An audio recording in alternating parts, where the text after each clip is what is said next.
Hello everyone, welcome to IS Baba's 60 days rapid revision series for Prelims 2022. This is day 39 and we take up history. So basically art and culture, the architecture and paintings. So those are the topics for discussion today. So we begin with the first one, that is the important places in Indus Valley civilization. So here we go with the UPSC pattern again. So where the UPSC asks a question, so there we give maximum importance. So first we go with the various places. Friends, Harappa, Mohenjo-daro, many times you have studied and the famous ones UPSC will not ask. So we start with the other ones. So Kalibangan. Kalibangan is in Rajasthan and here the evidences that we got are the oldest plowed field. So we got a plowed field there. And then the evidence of earliest recorded earthquake. And then the fire altars. So for doing yagas and yagnas. And then the charging bull. A bull that is charging. Charging means it is attacking someone. Then tiled floor. And then the circular and rectangular graves. And then the bones of camels. So that means camel rearing was there. And then unbaked bricks. So in Harappa and Mohenjo-daro, we had got the baked bricks. But these are the unbaked ones. And then Dholavira. So it is present in the Rann of Kutch of Gujarat. And this has 3 citadels. So unlike Harappa and Mohenjo-daro, which had 2 citadels, it has 3 and it is protected by fortifications. And here we also have reservoirs for irrigation and then we got signboards with Indus script. So mark this signboard as important. And then Lothal. So but obvious in Gujarat it is a dockyard. So we got an artificial dockyard here. And then the rice husk. So that was present. So that means the paddy was cultivated in these regions. And then the bead making factory, so the pearl beads and others, so they were made here. And then we got Iranian seal, so that means Lothal was in contact with Iranian and Mesopotamian civilizations. And then Sotkagendor, so here it was in the bank of Dast river and it was very nearer to the Iranian border. And then Kot Diji, so here we got a mortar. Mortar means that we get by mixing cement, sand and the gravel. And then the statues of the bull and mother goddesses, so these were also available there. And then Ropar, so here the evidence of decaying culture of the pre-Harappan era, so how the fall of pre-Harappan era took place, so that is available in Ropar. And then we have Mitatal, so here a terracotta cart wheel is available. And then the weights of the stones, so that means the weights, the matriculation weights made up of stones are available. Then Chunodaro, so here factories of various figurines, that is the factories of seals, factories to make toys, and then the factories which made various ornaments with the bone implements, so others were found here. So basically Chunodaro was an industrial town. And then Banavali, so here we have a high quality barley which was obtained. So barley was cultivated in this region. And then we have Alamgirpur, so here pottery and then plant fossils and animal bones and copper tools were present. And then we have Sukatoda, so here the horse's bones were present. So that means horse rearing was present here. And then the Chaityas and Viharas. So first one, the Karle Chaitya. So that was constructed way back in 160 BC. And it has a Chaitya and 3 Viharas within that. And here the animal and human figurines have been engraved on these caves. So friends, here Chaitya means, so it is a cave. But here the difference between a Chaitya and a Vihara is, inside the Chaitya there will be a stupa. So stupa means you need not visualize the Sanchi stupa, which is the big one. So here a small tomb-like structure where the relics of the bodhisattvas are being kept. So that small relics, so that converts a vihara into Chaitya. And then the Nasik Chaitya, so also known as the Panduleni caves. And it is also consisted of the musical halls and it is related to Hinayana Buddhism. So remember the Hinayanas and the Nasik Chaitya. Then Junnar Vihara. So one of the Junnar Vihara is known as the Ganesh Leni and the stupa was established at a later stage making it a Chaitya. So in the beginning this Junnar was a Vihara and then after the establishment of stupa it became a Chaitya. Then we have Baja Chaitya. So it was built in 2nd century BC in Pune district. And here instead of images of Buddhist figurines, so we had the symbols like the Triratna, then Nandipada, then Srivatsa Chakra. So all these were present. So basically again it is the Hinayana or the Theravadins. So these are some of the ones. Then coming to more. So Konkonde Vihara. This is one Vihara which is constructed totally on the wooden crafts. So it is made up of wood. And then Pitalkora Chaitya. It is situated on the Satmala hills of Kandesh. And as per the epigraphic evidences, Shrenis or guilds constructed these caves. So these Shrenis or the professionals, they constructed this and they donated it to the Buddhist saints. And then Vesara Chaitya, so it is situated on the south of Karle, and the conversion from wooden architecture to stone architecture is evident here. And then Kaneri Vihara, so it is a group of caves and rock cut monuments dated from 1st century AD to 10th century AD. So these are some of the important Chaityas and Viharas. Then come to next Stupas. So here we have the big Stupas. First is the Bharat Stupa. So that was built between 125 BC to 10th century AD, and it is located in Satna in Madhya Pradesh, and may have built first by Ashoka, that is in the 3rd century BC, but many works of the art were added during the Shunga period. So it was built and it was rejuvenated over a long period of time. So that is why the range. And then one of the narrative reliefs shows the Queen Mahadevi's dream. So the Queen Mahadevi, before she gave birth to Buddha, she got the dream. So that is being depicted. And then depictions of Ruru Jataka, that is Bodhisattva deer, is rescuing a man on its back. So this Ruru Jataka wherein Bodhisattva was in a deer form. So that is being depicted. Then Bharhat sculpture invariably used the green schist as the medium. So this is the stone that is being used for the sculpturing. Then Sanchi Stupa of Bhopal. This dates back to 2nd century BC and it is located in Madhya Pradesh. And it is commissioned by Ashoka, and there are 3 main stupas at Sanchi. So that is the stupa 1 is presumed to have the relics of Buddha, and stupa 2 has relics of the 10 less famous arhats. So 10 less famous Buddhist monks. So their relics was present here. And then stupa 3 has the relics of Sariputta and Mahamoggalyana. So these two are the famous Buddhist monks, and their relics is also present in this stupa. Then come to next Pipravaha Stupa. So that is present in Siddharth Nagar in UP, and the excavation suggests that it might have the burial place of the portion of Buddha's ashes that were given to its own Shakya clan. So once the Buddha was burnt, some part of the ash was given to Shakya clan because he was a Shakya Muni, and that is present in this Pipravaha Stupa. Then Amravati Stupa. So this is a ruined Buddhist monument, and here Yuan Sang or the Zhuangzang, he wrote glorious account on the place of Amaravati Stupa, and now it is not present, but however the restored reliefs are now located in various museums across the country. So the pieces of Amaravati Stupa is being scattered to various places in India. So these are some of the facts about stupas. Then the temples of Gupta. So first one, Dashavatara Temple of Diogar, UP. So it is a large and elaborate edifice without shikara and with cubical garbhagruha. So that means shikara was not there, and even the garbhagruha, that was cubical. So that means the roof was flat. And then Bittergaon Temple. So that is located in Kanpur district of UP, and it is oldest remaining Hindu temple and was built in Gupta era in 6th century AD. So remember, the oldest remaining temple of Hinduism is Bittergaon Temple. Then Dameka Stupa. So that is present in Sarnath. So it marks the Deer Park or Rishi Pattanam, where Buddha gave his first sermon, and its older name is Dharmachakra Stupa. And archaeologists found a slab with an inscription that is E Dharma Hetu Prabhava Hetu, so which was written in Brahmi script. So friends, we also got the Sanskrit version and the inscription question in 2021 prelims.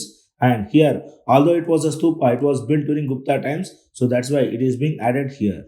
And then other temples built during Gupta times were the Vishnu temple of Tigawa Jabalpur, and then Shiva temple of Bhumara, then Parvati temple of Nachnakutara, and then Mukundadara temple of Kota, then Lakshmana temple of Raipur, then Shiva temple of Ko, and then Bitari temple at Ghazipur. So the assignment to you, so just go and look at the pictures of all these and just enjoy the architecture there. Then come to next Hoysala Temples. So Hoysalas combined Vesara and Dravida style and developed the new Hoysala styles. So it is not even Nagara and Dravida, it is Vesara and Dravida. So we know that friends, Vesara is itself a confluence of Nagara and Dravida styles. So important features of Hoysala style are, so first is the star-shaped platform. So it was built in the star-shaped platform like this. Then the Jagti around the temple is the open Pradakshina Patha. So here there is some space left before constructing the temple around this star, and here people can walk, so that itself becomes Pradakshina Patha. Then it has polished pillars with variety of designs. So the pillars were highly polished because here Hoysalas, they sculpted the soapstone, which is highly flexible to be sculpted. And then elaborate carvings and beautiful carved Madanika figures were being depicted. So Madanika means the Shila Balikas. So various women in the various dancing postures are being depicted. And then we have Vimana or Shikara in pyramidical form. So Shikaras will start from a broader base and they will go into the smaller base linearly. And then most of their temples are in Bhumija style. So in this style, miniature Shikara is carved on the outer wall of the temple. Then most of the temples were in Bhumija style. So in this style, miniature Shikara is carved out on the outer wall of the temple. Say for example, if this is the outer wall and here on all these corners, they will be having the Shikaras. So small miniature Shikaras will be there. So this is Bhumija style. So this is an overview of Hoysala temples, and some of the examples of Hoysala temples are Channakeshava temple at Beluru, and then Hoysaleshwara temple at Halebeedu, and then Keshava temple of Somnathpura. And apart from that, they also constructed jail basadis.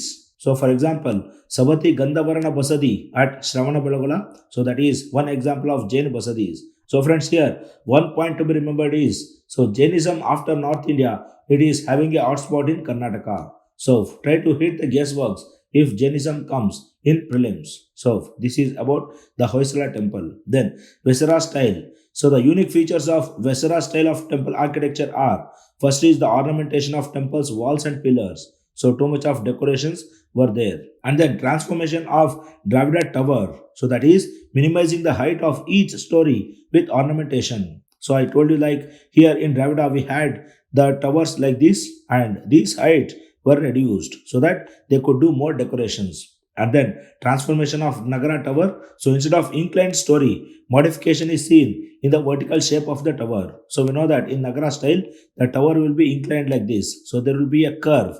So instead of that curve, we are having a straight slope like this. Okay. So these are the two modifications. Then influence of Nagara and Dravida style.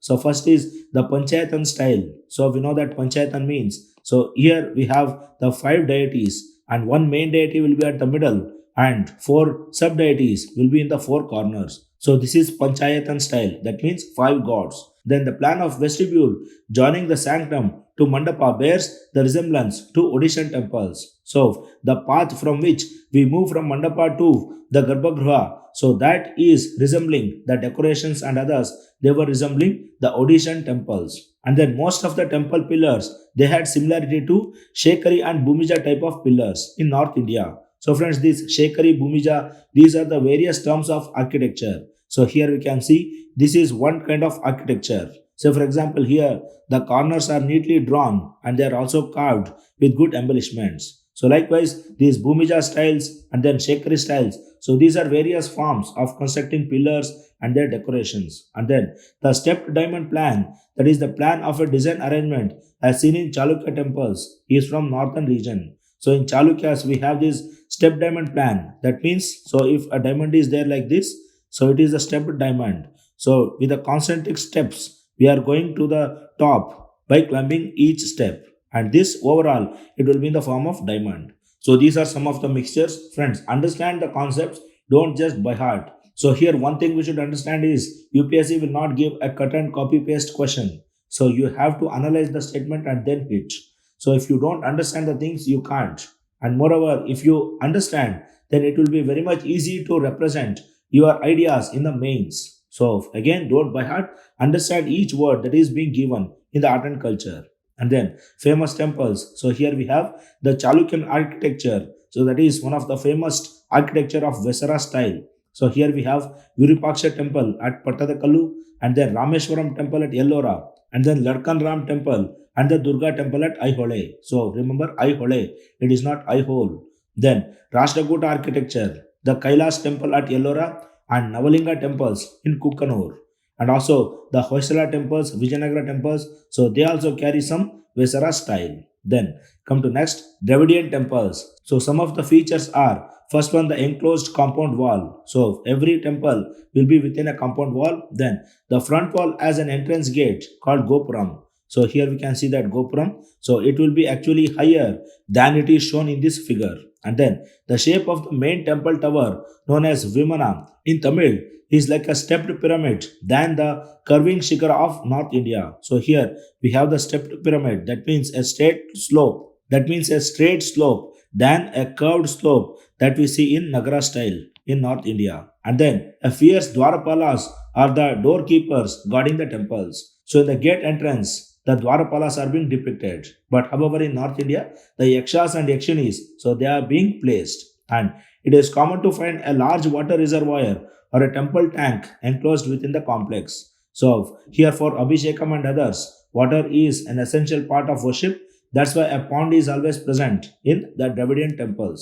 Then at some temples, Garbhagriha is in fact one of the smallest towers, and this is because it is usually the oldest part of the temple. So actually the sanctum sanctorum, so that should have a very high vimana, but if it is small, it is an indication that here Garbhagriha is left untouched because it is regarded as sacred. But apart from that, all other parts of the temple, so they have been rejuvenated. So these are some of the facts. Then famous Dravidian temples. So first is the Rajarajeshwari temple or the Brihadishwara temple. So that was built by Rajaraja Chola long back in 1009 AD. And this is the largest and tallest of all Indian temples. So remember this fact. And then Annamalaya temple in Tiruvannamalai. So in Tamil, Malay means mountain and Anna means brother. So the brother who is resting on the top of the mountain. And then Meenakshi temple and then Airavateshwar temple. So Airavat, the vehicle of Indra. Then the Shore temple at Mahabalipuram was built later and probably in the reign of Narasimha Varman II or Rajasimha. So this Mahabalipuram temple, so that was not built by Cholas, it was built by Pallavas. So remember the Pallavas and Cholas, they contributed famously for the Dravidian temples. Then come to next, Chintamani Padya Natakam. So here earlier this year, the Andhra Pradesh government banned a 100-year-old play named Chintamani Padya Natakam. So here in Telugu, Kannada, etc., Padya means poem and Natakam means drama. And here Chintamani Padya Natakam was written in 1920 by playwright Kallakuri Narayana Rao, who was also a social reformer. And the play is about Chintamani, a courtesan and a devotee of Lord Krishna, who finds salvation by singing the bhajans of Krishna. Then she is courted by Subbi Shetty, a businessman from Arya Vaisya community who loses his wealth and family due to his attraction to Chintamani. And this story is being narrated and performed in this Chintamani Padya Natakam. But however, why the objection? So the original play had a social message, but over the years it has been modified purely for entertainment.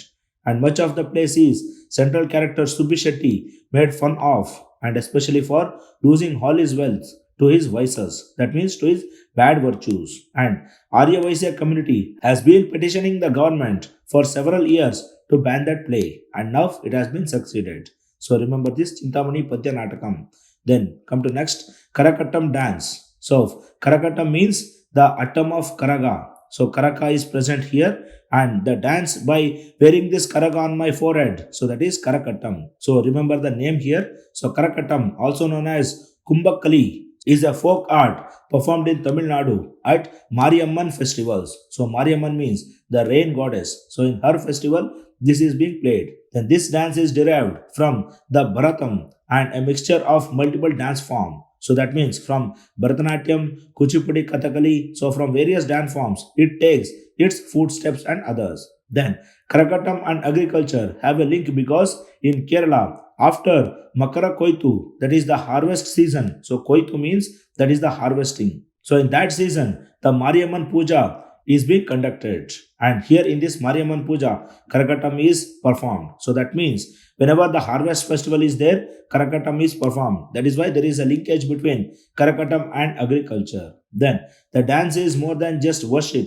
It is also about reversing the caste dominance. So that means that is this dance is performed by all communities immaterial of their backwardness or forwardness. Then its performances are characterized by a lot of swaying and joyous moments. So along with that, the adventures are also being there. Then the dance accompanies the folk of Carnatic. So here the folk version of Carnatic music, so that is being installed. That is the Amrita Varshini music. And the performers balance a pot on their heads, and traditionally this dance is categorized into two types. One is the Atta Karagam, that is the joy and happiness dance, and then Shakti Karakam, that is a spiritual dance. And it involves three tiers of flower arrangements of different colors, that too by sitting on the top of the container. So that is the performer. So he sits on the top of the container. He wears the karag on his head. So at the same time, simultaneously, he arranges the flowers into three different layers. So here a kind of adventurism is also being depicted. Then other highlights include the blowing of fire from the mouth and then inserting needles into the eyes and keeping balance while holding a bottle parallel to the ground on the performer's back. So all these circuses are being made to make it more interesting. So these are a few facts regarding Karakattam. Then the GI tag for Narasinghapettai Nagaswaram. So this is Narasinghapettai Nagaswaram. It is a wind instrument. And the Nagaswaram made in Narasinghapettai in Tanjavur district has been granted the geographical indication tag. And some of the key takeaways, the Nagaswaram is made up of Achamaram, that is a tree known for its sturdy features. So Mara means tree in Tamil, Kannada, Telugu, etc. And then the front portion, Anusu or enhancer, is made up of Vagai wood. So this is made up of Vagai wood and this is made up of Achamaram. And then Sivali, that is the reed, is made up of a type of grass that grows on the banks of Kaveri and Kolidam. So here we have the mouthpieces. So these are made up of grasses that is present in Kaveri and Kolidam river banks. Then it is a double reed wind instrument from South India and it is used as traditional classical instrument in Tamil Nadu, Andhra Pradesh, Karnataka and Kerala. Then this instrument is among the world's loudest non-brass acoustic instrument. So mark this, it is loudest and it is a wind instrument partially similar to the North Indian Shehnai but much longer with hardwood body and a large flaring bell made of the wood or the metal. So that means here it is very similar to Shehnai but this large wood and also the large size of this. So that is what it is making difference. And it is a key musical instrument played in almost all Hindu weddings and the temple festivals of South India. So this is all about Narasinghapettai Nagaswaram. Then the 10th century stone idol of Goat Head Yogini. So what is this Goat Head Yogini? So it is a 10th century stone idol. So here we can see the stone idol and the head is the goat head. And it is originally belonged to a group of stone deities in sandstone and it was installed in Lokari temple. And the idol had been illegally removed from a temple in Lokari, that is in Banda UP in 1980s. And in October 2021, the idol was discovered in London and now it is being returned to the Archaeological Survey of India. So it might be a smuggled idol and we got it back. And who are yoginis?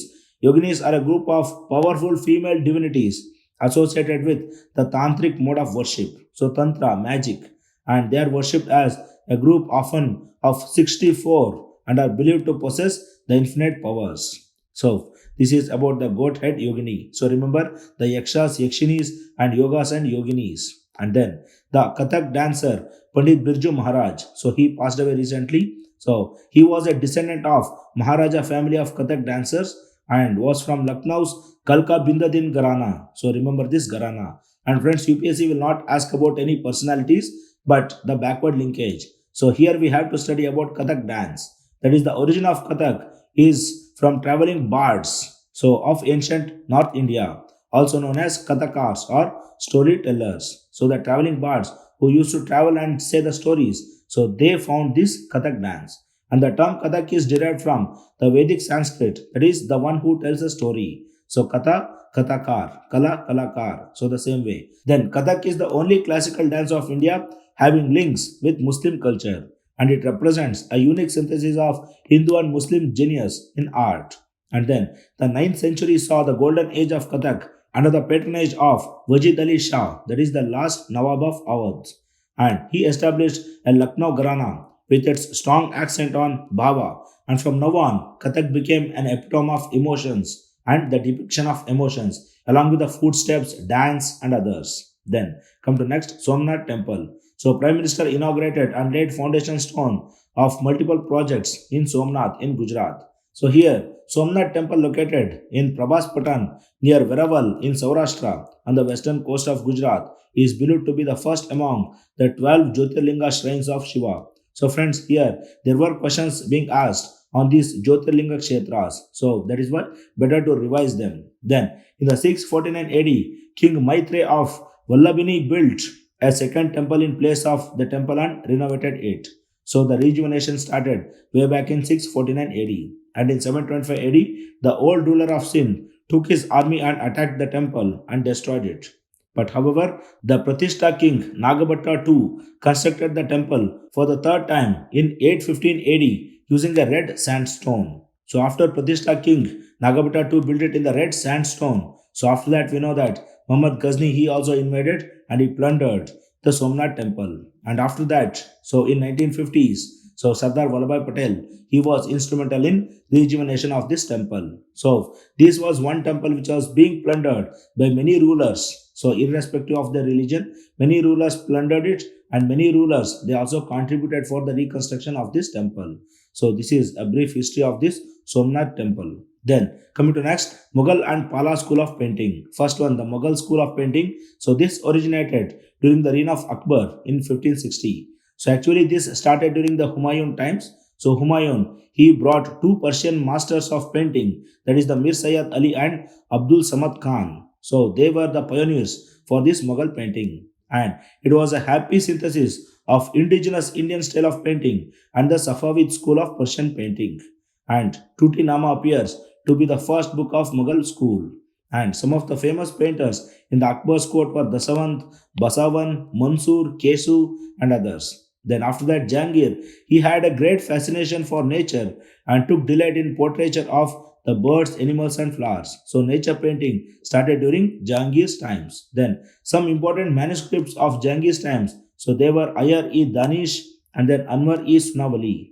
And other examples, Razamnama, then Rasika Priya, Ramayan, then Gulistan Bustan of Sadi and Shah Jahan Nama. So these were the manuscripts. So whenever the writers they wrote the manuscripts, they embedded that with beautiful pictures. So thereby along with these manuscripts, the paintings are also surviving. Then come to next, Pala school. So the earliest examples of miniature painting in India exist in the religious texts of Buddhism, and that was executed under the Palas of Eastern India. So Palas take the credit for this, the earliest example of miniature painting. And here the Jainist texts, so they also executed this in the Western India in the 11th and 12th century AD, and a large number of manuscripts on palm leaf relating to Buddhist themes, so they were written at Nalanda, then Odantapuri, Vikramshila and Somarapa. So these are the places of the Pala school of painting. Then the students and pilgrims from all over the Southeast Asia, they gathered there and they carried that back. So the Pala style of painting that was carried for as long towards Nepal, then Tibet, Burma, Sri Lanka, etc. And today the surviving examples of Pala painting, so that is present in the Vajrayana school of Buddhism. That means in the Tibetan Buddhism, Pala school of painting that survives profoundly. And Pala painting shows a naturalistic style and is characterized by sinuous lines and subdued tones of color. So lines are very dark and the colors are subdued. And best example is Ashta Sahasrika Pragna Paramita. So this is one of the Pala paintings, and here remember Paramita, this was asked in 2020 prelims. So this is how one keyword will be taken up by UPSC and it asks. So we should make sure that our eyes and ears are open for such keywords. Then come to next, the Deccan and Pahari school of painting. So first we go with Deccan. So here some of the features of Deccani school. So it is having unique sensuality and intense colors. So here in Deccan the coloration is huge, and the school attempted to create an aura of romance which was eloquently natural and vivid. So romantic pictures they were painted, and a style of painting characterized by bold drawings and techniques of shading and use of pure and brilliant colors. And here the gold color has been lavishly used in this painting. And Deccani costumes were richly depicted in this school of art. So friends, as and when we move towards Deccan, so here the hot and humid climate increases. So there the culture is like the upper body of males, so they are mostly bare. And these rulers they decorated their upper body with the gold. So that is why more use of gold. So that is being depicted in the paintings of Deccani school. And some of the examples are Ahmednagar painting, that is Tarifin Hussain Shahi. And friends, here we need to remember that the Deccani school had a major contribution from the Ahmednagar, Bijapur, Golconda, so all these rulers. So that is in the aftermath of Bahmani kingdom, this Deccani school, so that flourished a lot.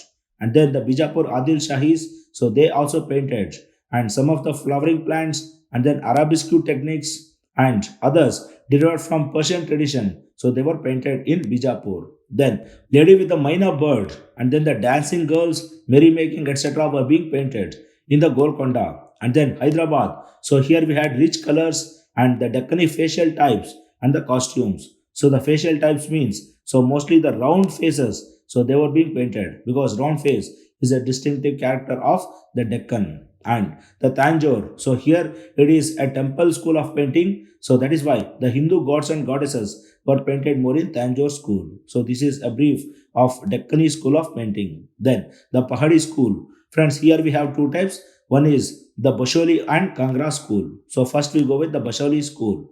So this school of Pahari painting received patronage from Raja Kripal Pal.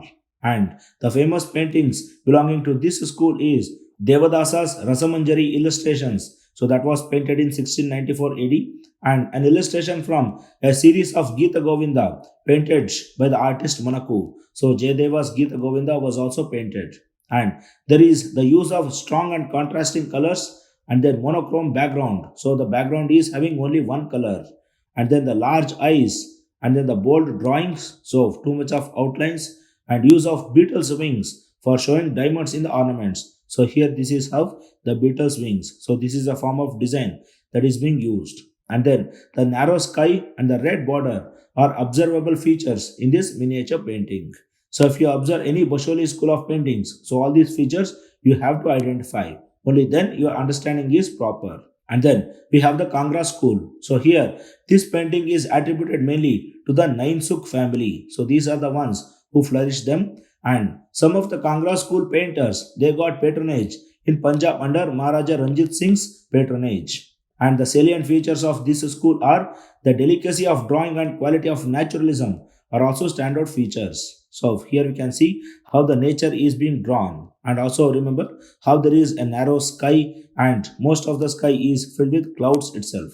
And then the Kangra style is by far the most poetic and lyrical form of Indian styles, which is marked by the serene beauty. So the beauty of nature is there, and also the lyrics, that means the nature is painted as per the ragas. Say for example Bhairavi Raga. So that means the early morning how it will be. So before the sun rises, how the environment looks. So these are being painted. So the ragas and the nature beauty. So all these make it a lyrical. So it is. So that means we can write one essay, we can write a poem if we keenly observe that painting. So that is what the lyrical means. Then other distinctive character is the delineation of the female face with a straight nose in line with the forehead. So here we can see in line with the forehead, the straight nose is being drawn. And then the most popular themes that were painted were Bhagavata Purana, then Gita Govinda, then Naladamayanti, then Bihar Satsai, and Ragmala paintings and